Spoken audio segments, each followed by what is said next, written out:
نحمدہ ونصلی ونسلم علی رسولہ الکریم اما بعد۔ محترم معزز سامعین و ناظرین، مفتی سعید الرحمن سعدی آپ کو اپنے اس چینل پر خوش آمدید کہتا ہے۔ معزز سامعین، آج کی اس ویڈیو میں ہم انشاءاللہ العزیز خواب کے اندر اجوائن کو دیکھنے کی تعبیریں بیان کریں گے کہ اگر کوئی شخص خواب میں اجوائن لیتے، دیتے، کھاتے، پیستے، کوٹتے دیکھے تو اس کی کیا کیا تعبیریں ہو سکتی ہیں۔ خواب کے اندر اجوائن دیکھنا، اس کی تعبیر غم، رنج، تکلیف، مصیبت پیش آنے سے دی جاتی ہے، حزن و ملال درپیش ہونے سے دی جاتی ہے، نقصان پیش آنے سے دی جا سکتی ہے۔ اور اگر کوئی آدمی خواب میں کسی کو اجوائن دیتے ہوئے دیکھے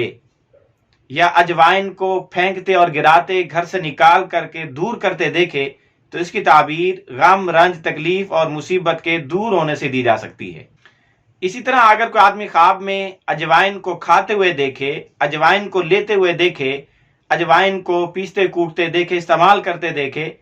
تو اس کی تعبیر بھی یہی ہے کہ خواب دیکھنے والے کو کوئی فائدہ کسی بھی چیز کا حاصل نہیں ہوگا، غم اور نقصان پیش آ سکتا ہے اور کوئی نہ کوئی رنج پیش آ سکتا ہے۔ گویا کہ اجوائن کو اپنے پاس لینے، رکھنے کو مصیبت کو دعوت دینے کی مترادف ہے، اپنے سے دور کرنا مصیبت کو دور کرنے کے مترادف ہے۔